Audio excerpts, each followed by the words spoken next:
Langit ibu kota sore itu tampak kelabu, sama seperti perasaan Amar saat pertama kali menginjakan kaki di gedung kaca megah itu. Di tangannya hanya ada tas lusuh dan selembar surat rekomendasi dari gurunya di kampung. Tak ada yang tahu, pemuda sederhana berseragam petugas kebersihan itu sebenarnya menguasai 10 bahasa asing. Hari pertamanya bekerja justru dimulai dengan hinaan. Direktris perusahaan menegurnya di depan banyak orang hanya karena lantai belum kering sempurna. Semua menertawakannya. Tak ada yang percaya, justru pemuda yang mereka anggap paling rendah itulah yang kelak menyelamatkan perusahaan dari jebakan kontrak internasional bernilai triliunan rupiah. Dan sejak hari itu, hidup Amar tidak akan pernah sama lagi. Assalamualaikum warahmatullahi wabarakatuh. Kisah ini terinspirasi berdasarkan kisah nyata. Nama, tempat dan karakter telah diubah demi menjaga privasi semua pihak. Segala bentuk kesamaan dan kejadian sebenarnya hanya kebetulan semata. Tonton sampai selesai karena sangat menguras emosi. Jangan lupa juga tekan tombol like dan subscribe. Baiklah, begini ceritanya. Langit ibu kota sore itu berwarna abu-abu, seolah mencerminkan perasaan Amar yang tak menentu.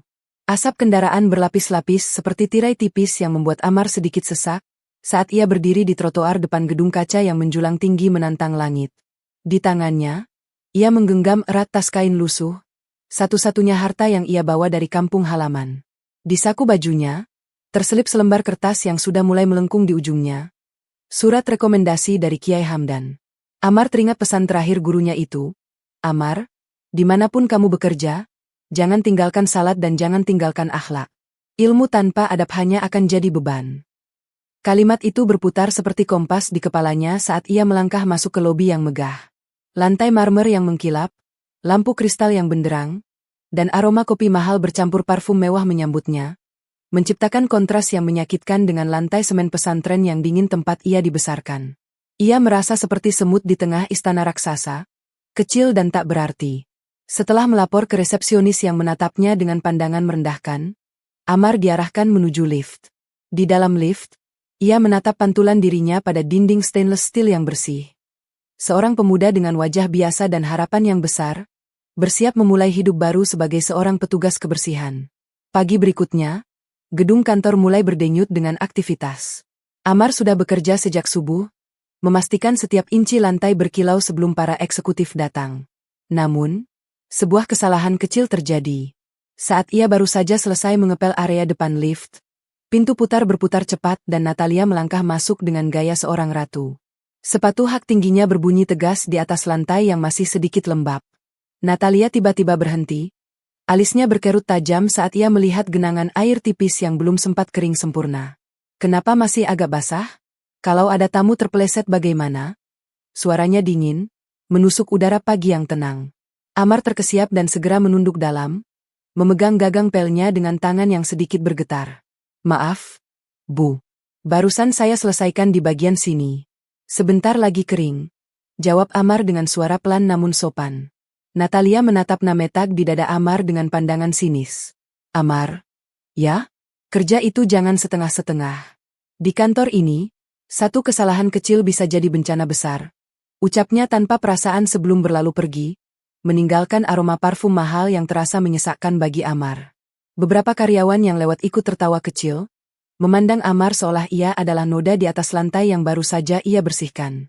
Amar hanya bisa menghela napas panjang, menahan air mata yang mulai menggenang di sudut matanya. Ketika lampu-lampu kantor mulai dimatikan satu persatu dan gedung besar itu mulai beristirahat, Amar justru menemukan dunianya sendiri. Di sebuah ruangan kecil di ujung koridor yang bertuliskan Musala, ia duduk bersila di atas sajadah tipis. Di depannya tergeletak beberapa buku usang yang sampulnya sudah mulai terkelupas. Bukan kitab suci semata, melainkan kamus-kamus tebal bahasa asing, Inggris, Mandarin, hingga Prancis.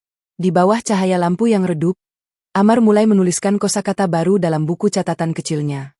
Jari-jarinya dengan cekatan menari di atas kertas, menerjemahkan istilah-istilah ekonomi yang ia dengar samar-samar dari ruang rapat siang tadi. Ya Allah, kalau memang ilmu ini tidak akan pernah dipakai di sini, tetap jagalah ia di hati saya. Jangan biarkan saya rendah diri hanya karena pekerjaan yang orang lain anggap kecil, bisiknya dalam doa yang lirih. Suasana sunyi musala itu menjadi saksi bisu betapa cerdasnya pemuda yang siang tadi dihina habis-habisan. Ia menguasai 10 bahasa asing dengan fasih. Sebuah rahasia yang ia simpan rapat-rapat di balik seragam hijau petugas kebersihannya. Baginya, ilmu adalah cahaya, meskipun saat ini ia masih harus berjalan dalam kegelapan penilaian manusia yang hanya melihat permukaan saja. Waktu istirahat siang menjadi momen yang paling menantang bagi Amar. Sambil menyantap bekal nasi dan tumis sayur sederhana di sudut kantin karyawan, ia selalu menyempatkan diri membuka buku catatan bahasanya. Namun, kehadirannya tak pernah luput dari gangguan. 2 orang pegawai perempuan berpakaian modis mendekat dengan nampan makanan di tangan mereka. "Wah, office bu kita lagi belajar bahasa asing nih," seru salah satunya dengan nada mengejek yang sengaja dikeraskan agar didengar orang lain. Temannya menimpali dengan tawa kecil. "Mau jadi apa, Mar? Ini kantor investasi, bukan sekolah bahasa. Bahasa Inggris nggak bakal bikin gaji kamu naik jadi direktur." Amar hanya bisa tersenyum kaku, mencoba mengabaikan rasa panas yang mulai merambat di wajahnya. "Saya cuma suka belajar, Mbak. Siapa tahu suatu hari nanti bermanfaat," jawabnya berusaha tetap tenang. "Bermanfaat buat apa? Paling nanti pelanggan asing kamu sapa pakai bahasa Inggris sambil pegang ember pel," cibir mereka lagi sebelum berlalu sambil terus tertawa. Amar menunduk, menatap nasinya yang tinggal separuh. Di bawah catatannya, ia menuliskan 1 kalimat penguat hati dalam bahasa Arab. Ilmu tidak akan pernah rugi meskipun orang lain menertawakan. Ia tahu, badai ujian sesungguhnya baru saja dimulai, dan ia harus tetap berdiri teguh demi mimpi dan janji pada ibunya di kampung.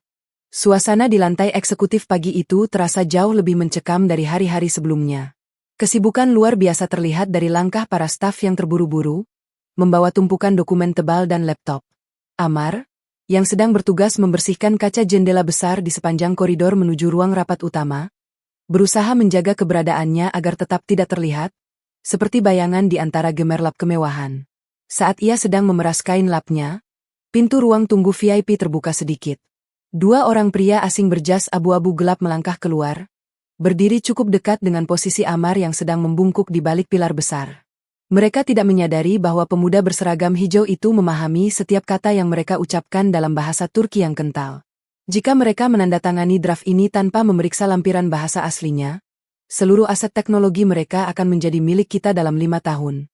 Bisik salah satunya sambil tertawa kecil yang terdengar sangat dingin. Temannya mengangguk mantap, membalas dengan nada yang sama liciknya. Penerjemah mereka hanya fokus pada angka-angka di draft bahasa Inggris dan Indonesia. Mereka tidak akan sadar bahwa istilah hukum yang kita selipkan di versi asli memiliki makna yang jauh lebih mengikat secara sepihak. Jantung Amar berdegup kencang, seolah-olah gendang telinganya baru saja dihantam palu godam. Ia tahu bahwa proyek infrastruktur triliunan rupiah yang sedang dikejar Natalia berada dalam bahaya besar. Ia teringat wajah Natalia yang ambisius namun penuh kebanggaan. Wanita itu tidak tahu bahwa ia sedang berjalan menuju jebakan yang sangat rapi. Amar meremas pegangan embernya hingga buku-buku jarinya memutih. Di satu sisi, ia takut jika ia mencampuri urusan ini, ia akan dianggap sebagai pengintai atau mata-mata. Namun di sisi lain, nilai-nilai kejujuran yang diajarkan di pesantren memberontak di dalam dadanya. Ia tidak bisa membiarkan kejahatan terjadi di depan matanya hanya karena ia takut kehilangan pekerjaan yang bagi orang lain sangat rendah ini. Amar menarik napas panjang, mencoba menenangkan gemuruh di hatinya saat ia melihat Natalia melangkah anggun menuju ruang rapat, tidak menyadari serigala berbulu domba yang sedang menunggunya di dalam. Setelah jam makan siang yang sunyi, Amar menyelinap ke dalam pantry yang saat itu sedang kosong. Bau kopi yang tajam dan aroma sabun cuci piring memenuhi ruangan kecil tersebut. Tangannya masih sedikit bergetar saat ia merogoh saku seragam hijaunya, mencari selembar kertas sisa dan sebuah pulpen yang ia temukan di gudang. Ia tahu bahwa ia tidak bisa langsung bicara pada Natalia. Wanita itu pasti akan langsung mengusirnya bahkan sebelum ia sempat membuka mulut. Pilihannya jatuh pada Mas Farid, seorang manajer tingkat menengah yang selama ini dikenal paling manusiawi dan pernah memberikan senyum ramah padanya. Amar mulai menulis dengan tulisan tangan yang rapi. Didikan bertahun-tahun menulis kaligrafi di pesantren membuatnya mampu menulis dengan sangat jelas meski di atas kertas kusam. Hati-hati pada pasal jaminan aset di draft bahasa asli Turki. Ada perbedaan makna yang sangat krusial dengan versi terjemahannya. Tolong periksa ulang sebelum tanda tangan. Tulisnya singkat namun padat. Ia juga menyertakan catatan kecil dalam bahasa Turki yang ia dengar tadi, sebagai bukti bahwa ini bukan sekadar bualan. Setiap goresan pena di atas kertas itu terasa seperti beban berat yang perlahan lepas dari pundaknya, namun digantikan oleh rasa takut yang baru. Bagaimana jika Mas Farid justru melaporkannya karena dianggap mencuri dengar informasi rahasia? Bagaimana jika ini justru menjadi alasan bagi Natalia untuk benar-benar memecatnya? Amar melipat kertas itu dengan rapi dan menyelipkannya ke dalam saku. Ia menunggu momen ketika meja Mas Farid kosong di ruang kerja terbuka. Dengan gerakan cepat yang terlatih saat menyapu lantai, ia menjatuhkan lipatan kertas itu tepat di atas tumpukan berkas Mas Farid saat sang manajer sedang pergi ke toilet. Amar segera berlalu, kembali memegang pelnya dengan hati yang terus berzikir, memohon agar niat baiknya ini tidak berujung pada malapetaka bagi dirinya dan ibunya di kampung. Ia merasa seperti seorang prajurit tak terlihat yang baru saja melemparkan pesan peringatan di tengah medan perang yang penuh tipu muslihat. Harapan Amar agar tindakannya tetap anonim hancur seketika saat Pak Rusdi, atasannya, datang mencarinya dengan wajah pucat di gudang belakang. Amar, ikut saya sekarang. Bu Natalia memanggilmu ke ruang rapat B3. Cepat. Perintah Pak Rusdi dengan suara rendah yang penuh kekhawatiran. Amar hanya bisa mengangguk pasrah, merapikan seragam hijaunya yang sedikit kusut sebelum melangkah menuju ruang rapat yang megah itu. Di dalam, suasana terasa seperti pengadilan. Natalia duduk di kursi utama, mengenakan blazer putih desainer yang membuatnya tampak sangat berwibawa namun juga sangat dingin. Di depannya, selembar kertas kusam yang ia tulis tadi pagi tergeletak di atas meja kayu mahoni yang mengkilap. Mas Farid berdiri di sudut dengan wajah gelisah, sementara beberapa staf hukum menatap Amar seolah-olah ia adalah seorang kriminal. Duduk, kata Natalia singkat, suaranya sedingin es. Amar duduk di ujung meja, menunduk dalam, merasakan tatapan tajam Natalia menusuk hingga ke jantungnya. Jelaskan padaku, Amar. Dari mana seorang petugas kebersihan sepertimu bisa tahu tentang istilah hukum dalam bahasa Turki? Dan kenapa kamu lancang sekali menyimak pembicaraan rahasia perusahaan? Tanya Natalia sambil mengetuk-ngetukkan jarinya di atas meja. Amar menelan ludah, mencoba mencari kekuatan di dalam dirinya. Saya tidak bermaksud lancang, Bu. Saya hanya sedang bekerja di koridor dan tidak sengaja mendengar. Saya mengerti bahasa itu karena dulu di pesantren banyak tamu asing yang singgah. Jawab Amar dengan suara pelan namun tetap sopan. Natalia tertawa sinis, sebuah tawa yang meremehkan. Belajar dari tamu pesantren? Dan sekarang kamu ingin aku percaya bahwa kamu lebih tahu daripada tim penerjemah profesional yang aku bayar mahal. Natalia berdiri, melangkah mendekati Amar hingga aroma parfum mewahnya yang menyesakkan memenuhi indera penciuman Amar. Di perusahaan ini, akses informasi rahasia tanpa izin adalah pelanggaran berat. Kamu bisa aku laporkan ke polisi atas tuduhan spionase industri, Amar. Apakah kamu sadar seberapa besar masalah yang kamu buat? Tuduhan itu membuat Amar membelalak. Ia menatap Natalia dengan mata yang kini mulai berkaca-kaca, bukan karena takut, tapi karena kecewa niat tulusnya disalahartikan dengan begitu kejam. Ia merasa seperti semut yang baru saja mencoba menyelamatkan gajah. Namun sang gajah justru ingin menginjaknya karena merasa terganggu. Di dalam ruang rapat B3 yang kedap suara itu, detak jarum jam dinding perak seolah terdengar seperti hantaman godam di telinga Amar. Natalia masih berdiri, menatapnya dengan tatapan yang bisa membekukan apapun di jalannya.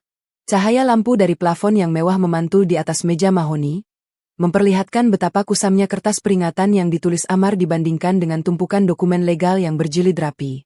Natalia melangkah perlahan mengitari meja, suara sepatu hak tingginya berdentum tegas di lantai kayu parket yang mahal. Kamu tahu, Amar? Di dunia bisnis tingkat tinggi seperti ini, kecurigaan adalah napas kami. Bagaimana mungkin aku bisa percaya pada seorang petugas kebersihan yang tiba-tiba mengaku paham bahasa hukum Turki kuno yang bahkan tim ahli kami butuh waktu berjam-jam untuk membedah? Suaranya rendah namun penuh penekanan. Amar menarik napas panjang, mencoba menstabilkan degup jantungnya. Ia tidak menatap Natalia secara langsung, melainkan menatap tangannya yang bertautan di atas paha. Saya mengerti jika ibu tidak percaya. Namun, niat saya tulus hanya ingin melindungi perusahaan tempat saya mencari nafkah. Jika ibu ingin memuji saya, silakan bawa naskah aslinya. Saya akan bacakan maknanya untuk ibu tanpa melihat versi terjemahannya. Jawab Amar dengan ketenangan yang mengejutkan semua orang di ruangan itu. Mas Farid tampak berbisik kepada salah satu staf hukum. Wajah mereka menunjukkan keraguan yang mendalam. Natalia berhenti tepat di depan Amar. Aroma parfum melatinya yang tajam kembali menusuk. Ia seolah mencari kebohongan di wajah pemuda itu, Namun yang ia temukan hanyalah kejujuran yang polos namun berwibawa. Baiklah, aku tidak akan melaporkanmu ke polisi, untuk sekarang. Tapi jangan berpikir kamu sudah aman. Mulai detik ini, kamu berada di bawah pengawasan ketat. Kamu dilarang mendekati lantai eksekutif kecuali untuk tugas yang sangat spesifik.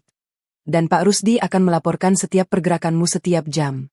Jika aku menemukan satu saja bukti bahwa kamu adalah mata-mata perusahaan saingan, aku sendiri yang akan memastikan kamu membusuk di penjara, ancam Natalia dengan dingin. Amar hanya bisa mengangguk pasrah, merasakan beratnya beban prasangka yang kini harus ia pikul di pundaknya yang lelah. Berita tentang interogasi Amar menyebar lebih cepat daripada aroma kopi di pagi hari.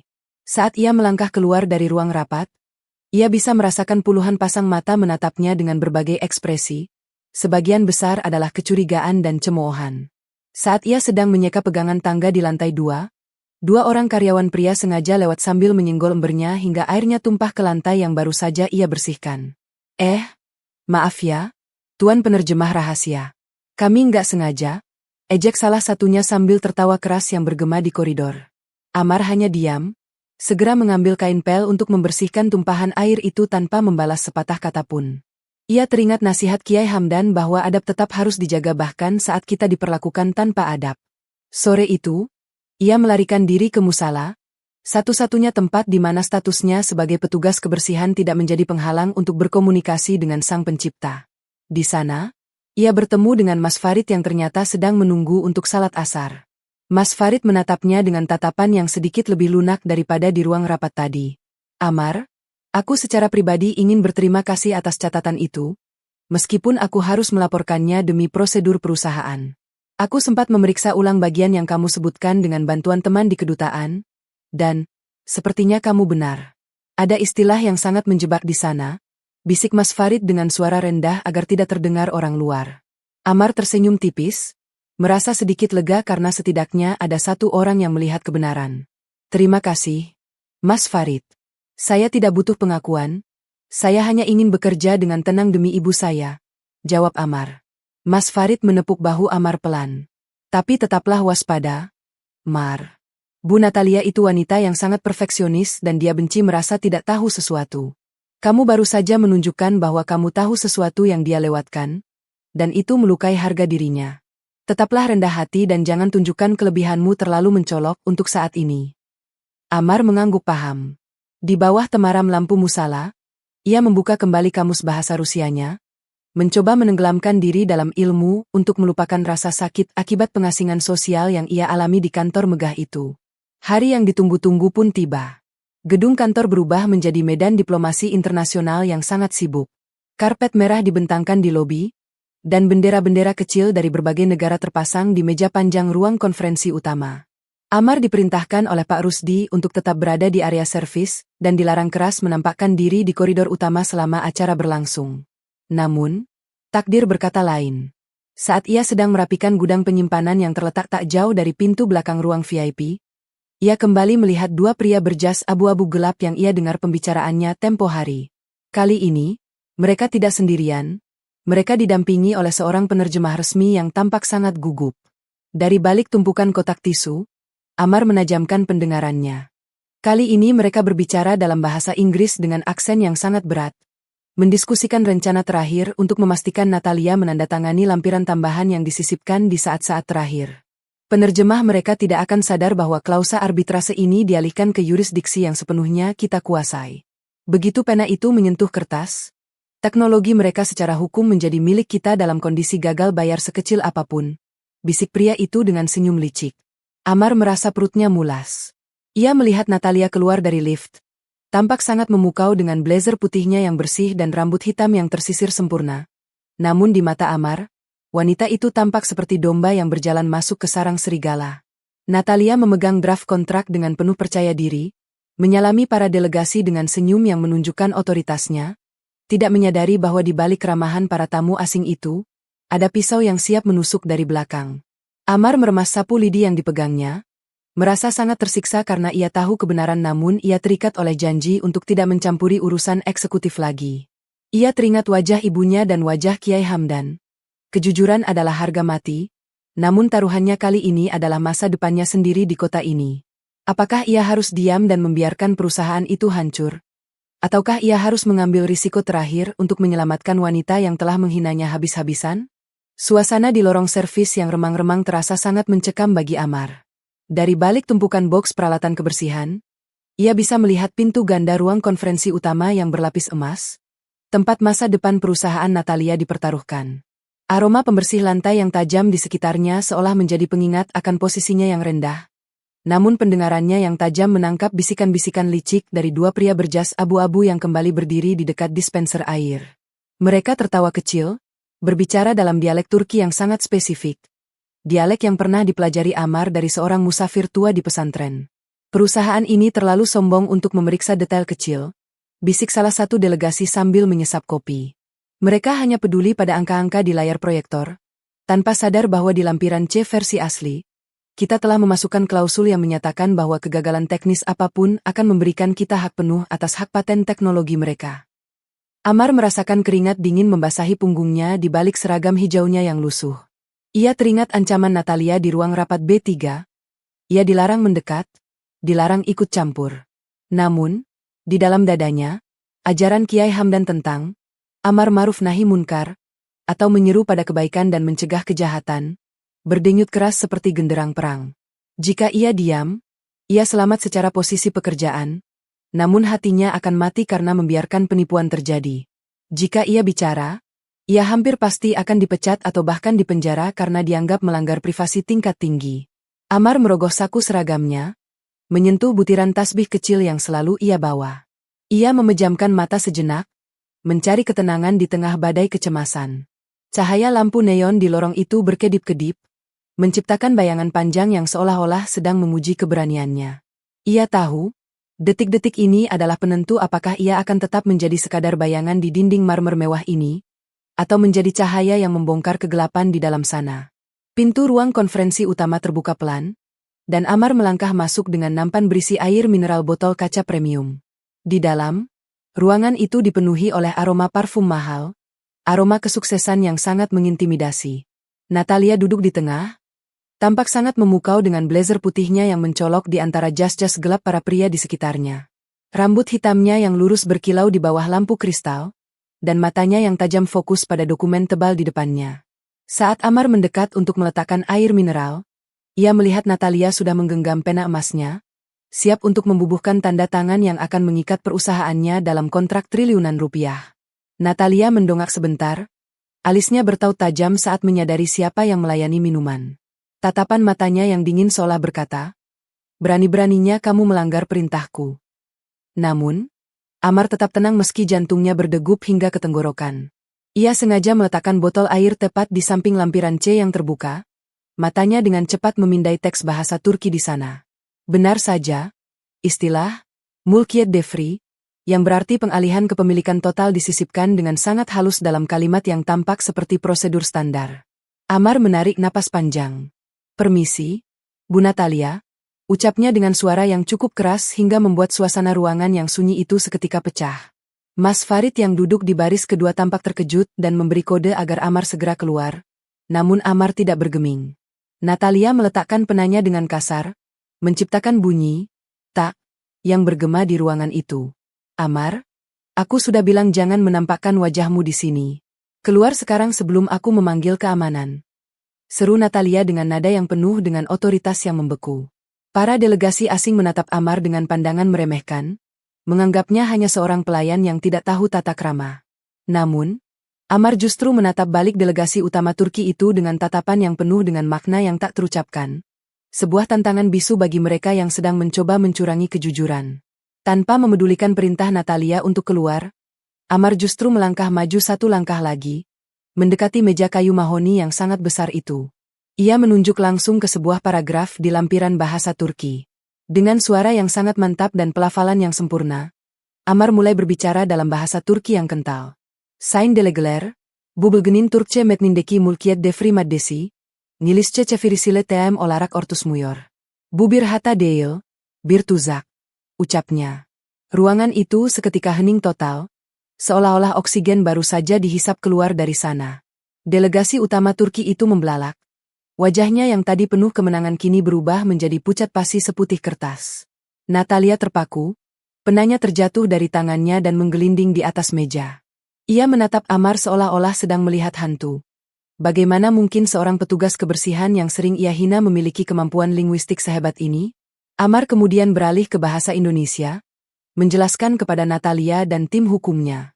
Bu, di paragraf ini, mereka menggunakan istilah hukum Turki kuno yang berarti penyerahan aset secara otomatis tanpa melalui proses arbitrase jika terjadi kegagalan sistem dalam skala kecil. Di versi bahasa Inggris, mereka hanya menyebutnya sebagai kompensasi operasional biasa.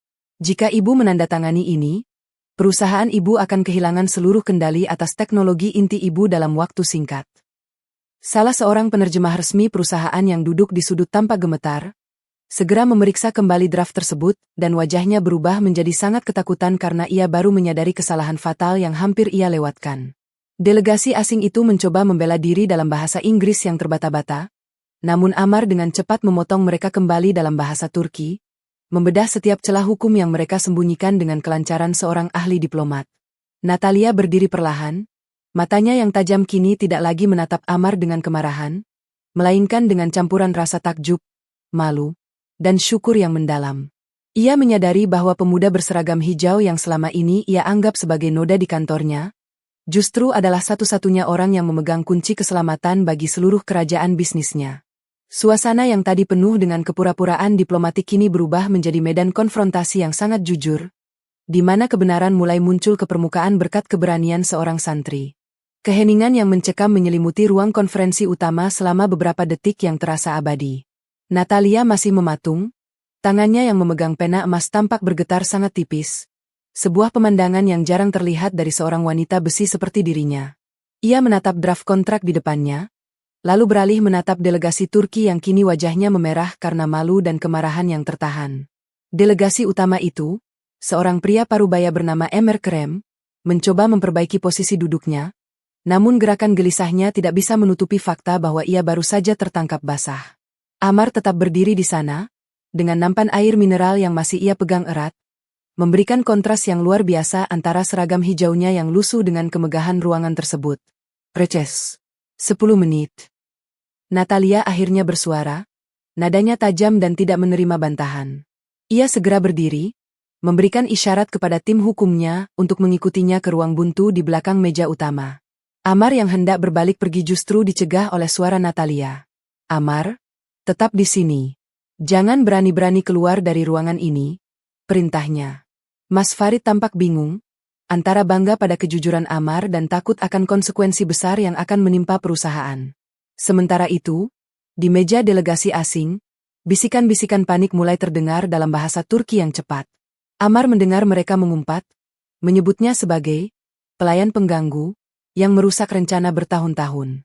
Natalia melangkah mendekati Emir Krem, menatapnya dengan pandangan yang bisa menghancurkan karir seseorang dalam sekejap. Jika apa yang dikatakan oleh petugas kebersihanku terbukti benar secara hukum, maka pertemuan ini bukan lagi soal investasi, melainkan soal penipuan internasional, ucap Natalia dalam bahasa Inggris yang dingin. Ia kemudian memberi kode pada Amar untuk mendekat. Amar melangkah maju, merasakan lantai marmer di bawah sepatunya seolah-olah bergetar. Ia tahu bahwa mulai saat ini, hidupnya di kantor ini tidak akan pernah sama lagi, dan ia telah menarik perhatian seluruh elit bisnis yang ada di gedung itu. Di dalam ruang konsultasi kecil yang kedap suara, tumpukan dokumen setebal bantal tersebar di atas meja bundar. Pak Hendra, kepala tim hukum perusahaan yang biasanya sangat angkuh, kini tampak berkeringat dingin sambil membolak-balik kamus hukum internasional. Ia berkali-kali melirik Amar dengan tatapan tidak percaya sekaligus kesal karena harus dipandu oleh seorang pemuda berseragam petugas kebersihan. Natalia berdiri di sudut ruangan, menyilangkan tangan di depan dadanya, mengamati setiap gerak-gerik Amar dengan teliti. Tolong bacakan sekali lagi, bagian yang kau sebut sebagai jebakan itu, Amar, pinta Natalia, suaranya kini sedikit lebih lembut namun tetap syarat akan otoritas.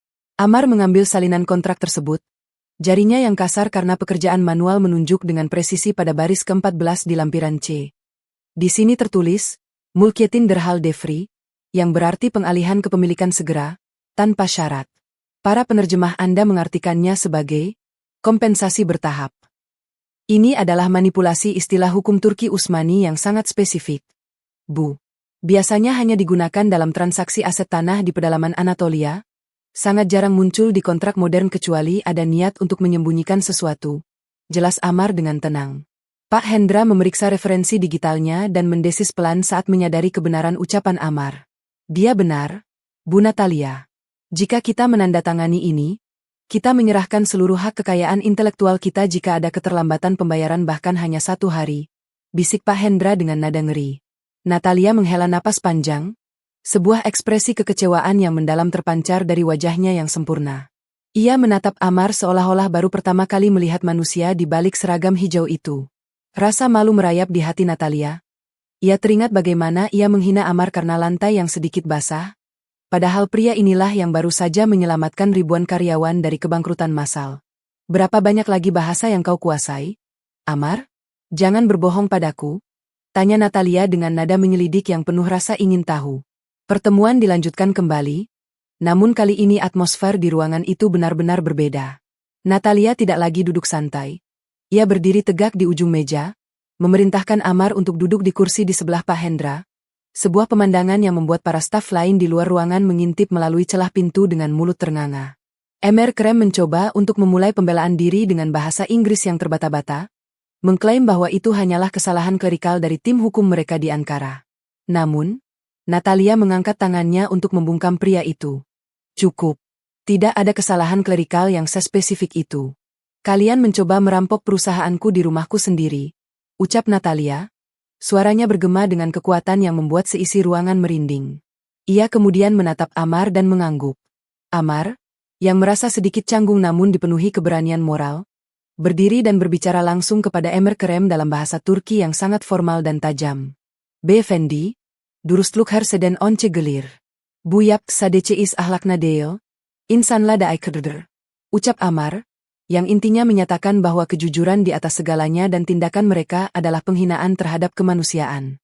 Emir Krem tampak sangat terpukul karena ditegur secara moral oleh seseorang yang ia anggap remeh. Natalia kemudian memerintahkan keamanan untuk mengawal seluruh delegasi tersebut keluar dari gedung dan menyatakan bahwa semua hubungan bisnis dengan konsorsium mereka diputus secara permanen. Setelah ruangan kosong, Natalia terduduk di kursinya, tampak sangat lelah namun lega. Ia menatap Amar yang kini sedang merapikan botol-botol air yang berserakan. Amar, hentikan itu. Letakkan botol itu sekarang juga, kata Natalia. Amar terkejut dan segera berhenti. Natalia berdiri, berjalan mendekati Amar hingga jarak mereka hanya beberapa senti. Mulai besok, aku tidak ingin melihatmu memegang alat pel lagi. Tapi jangan salah paham, ini bukan berarti kau dipecat. Ada peran yang jauh lebih besar yang harus kau ambil di perusahaan ini. Jika kau bersedia, ucap Natalia dengan mata yang kini mulai menunjukkan kilau kekaguman yang tulus, meski bayangan komplikasi baru dari dewan direksi yang tidak setuju mulai membayangi pikirannya. Matahari mulai terbenam di balik gedung-gedung pencakar langit Jakarta, menyisakan semburat jingga yang menembus kaca jendela kantor Natalia yang luas. Di lantai paling atas ini, hiruk-pikuk kota terasa sangat jauh, tergantikan oleh keheningan yang sedikit canggung. Natalia berdiri di dekat jendela, menatap pemandangan kota dengan tangan bersedekap. Di belakangnya, Amar berdiri dengan sikap sempurna, tangan bertautan di depan, masih mengenakan seragam hijau petugas kebersihannya yang kini tampak sangat kontras dengan kemewahan furnitur berbahan kulit dan kayu eboni di sekelilingnya. Natalia membalikkan badan perlahan, matanya yang tajam kini tampak lebih lembut, menyimpan lapisan rasa bersalah yang ia coba tutupi dengan wibawa bisnisnya. Aku berutang penjelasan padamu, Amar. Bukan hanya penjelasan, tapi permohonan maaf yang tulus, ucap Natalia, suaranya sedikit serak. Ia melangkah mendekati meja kerjanya yang luas, mengambil sebuah map emas berisi rencana pengembangan departemen baru. Selama ini aku hanya melihat dunia dari atas sini, melihat orang-orang hanya sebagai angka atau fungsi. Aku lupa bahwa di balik seragam yang kau kenakan, ada jiwa yang lebih kaya daripada saldo bank banyak orang di gedung ini. Amar menunduk, tidak ingin menatap langsung mata wanita yang paling berkuasa di perusahaan itu. Ibu tidak perlu meminta maaf. Saya hanya menjalankan amanah dari guru saya untuk selalu jujur. Saya bekerja di sini untuk mencari nafkah, dan melindungi tempat saya bekerja adalah bagian dari tanggung jawab itu, jawab Amar dengan suara yang tenang namun berwibawa. Natalia menghela napas. Ia merasa semakin kecil di depan kesederhanaan pemuda ini. Aku ingin kau memimpin unit intelijen linguistik dan kepatuhan internasional yang baru akan kubentuk. Kau tidak akan mengepel lagi, Amar. Kau akan menjadi mataku dan telingaku dalam setiap negosiasi global. Tapi aku harus memperingatkanmu, Dewan Direksi tidak akan menyukai ini. Mereka adalah orang-orang tua yang hanya melihat gelar akademik dari universitas bergengsi, bukan keahlian yang lahir dari pesantren. Amar merasakan beban baru di pundaknya. Ia membayangkan tantangan yang akan datang, menghadapi para elit yang sombong. Jika ibu percaya saya bisa bermanfaat, saya akan mencoba. Namun, biarkan saya tetap menjadi diri saya sendiri, tanpa harus mengubah siapa saya sebenarnya. Jawab Amar mantap, membuat Natalia tertegun melihat integritas yang begitu kokoh di depan matanya. Suasana di ruang ganti petugas kebersihan di lantai Rubanah terasa sangat berbeda sore itu. Bau pembersih lantai dan keringat yang biasanya terasa akrab, kini seolah-olah menekan Amar. Saat ia membuka lokernya yang berkarat untuk mengambil tas kain lusuh dan buku-buku bahasanya, Pak Rusdi masuk dengan wajah yang dipenuhi senyum lebar. Amar, seluruh gedung sedang membicarakanmu. Mereka bilang si petugas kebersihan menyelamatkan perusahaan dari perampokan triliunan rupiah. Seru Pak Rusdi sambil menepuk bahu Amar dengan bangga. Namun, keceriaan itu tidak dirasakan oleh semua orang. Di sudut ruangan, dua petugas kebersihan lain yang biasanya sering mengejek Amar tampak membuang muka dengan tatapan iri yang tidak disembunyikan. Paling juga cuma keberuntungan. Sekarang dia bakal jadi anak emas Bu Natalia. Lupa sama kita-kita yang masih harus berurusan sama kotoran setiap hari. Sindir salah satunya dengan suara yang cukup keras. Amar berhenti merapikan bukunya. Ia menatap rekan-rekannya itu tanpa amarah. Jabatan bisa berubah, tapi kita tetap saudara dalam mencari nafkah yang halal. Saya tidak akan pernah melupakan siapa saya, ucap Amar lembut. Saat ia melangkah keluar menuju lift, beberapa staf administratif yang biasanya tidak pernah meliriknya kini menatapnya dengan rasa ingin tahu yang besar. Bahkan ada yang mencoba menyapa dengan nada yang dipaksakan ramah. Amar merasa seperti orang asing di dua dunia yang berbeda. Di satu sisi, ia bukan lagi sekadar petugas kebersihan di mata perusahaan, namun di sisi lain, ia belum sepenuhnya diterima di lingkaran elit. Ia teringat nasihat Kiai Hamdan bahwa ujian kemuliaan jauh lebih berat daripada ujian kehinaan. Di dalam lift, ia memegang erat tas kainnya, merasakan butiran tasbih di sakunya. Ia tahu bahwa mulai besok, ia tidak akan lagi memegang sapu, melainkan pena yang bisa menentukan nasib ribuan orang. Kegelisahan merayap di hatinya. Apakah ia mampu menjaga hatinya agar tidak menjadi sombong seperti orang-orang yang dulu menghinanya? Di lorong menuju pintu keluar, ia melihat Natalia sedang berjalan menuju mobilnya, dikelilingi oleh para pengawal. Wanita itu sempat menoleh dan memberikan anggukan kecil kepada Amar. Sebuah tanda bahwa mulai saat ini, hidup Amar telah terikat dengan pusaran kekuasaan yang penuh dengan intrik dan musuh-musuh baru yang tak terlihat. Ruang rapat Dewan Direksi di lantai 50 dipenuhi oleh asap cerutu dan aroma ketegangan yang pekat. 8 orang pria dan wanita parubaya berjas mahal duduk mengelilingi meja oval besar. Wajah mereka menunjukkan ketidaksenangan yang nyata.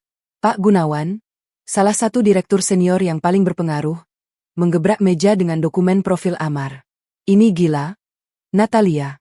Kau mengangkat seorang bocah tanpa gelar sarjana, seorang tukang pel, menjadi konsultan senior linguistik dan strategi internasional? Apa yang akan dikatakan oleh mitra bisnis kita di Singapura dan London? Suaranya menggelegar penuh amarah. Natalia duduk di kursi utama, tampak tenang namun matanya berkilat tajam seperti pedang yang siap menebas.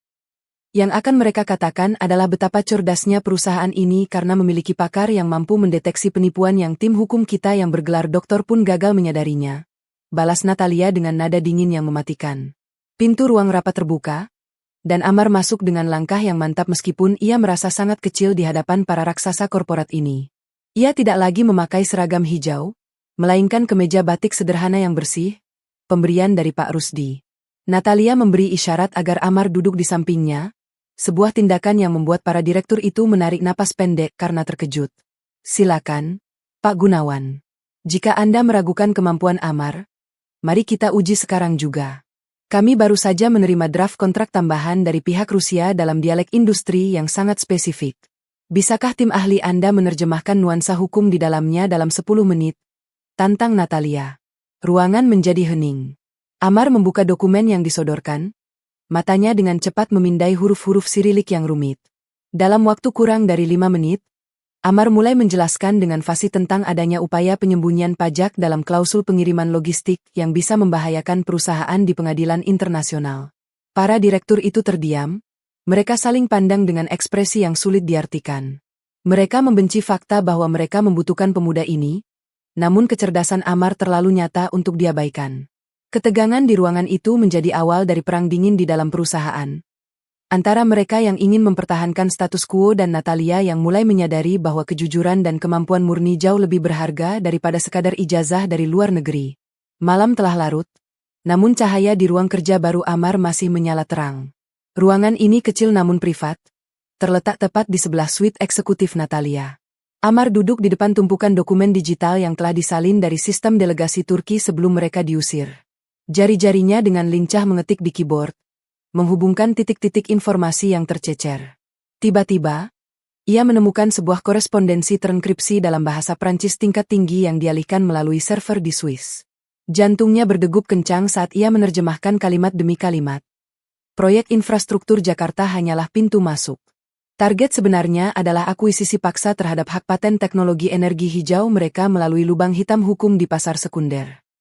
Amar menyadari bahwa ancaman yang ia hadapi kemarin hanyalah puncak gunung es.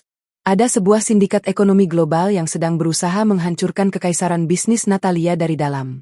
Ia segera mengambil ponselnya dan menghubungi Natalia, meskipun jam sudah menunjukkan pukul 2 pagi. Tidak butuh waktu lama bagi Natalia untuk muncul di depan pintu ruang kerja Amar. Wajahnya tampak lelah namun waspada, masih mengenakan jubah sutra yang anggun di atas pakaian rumahnya.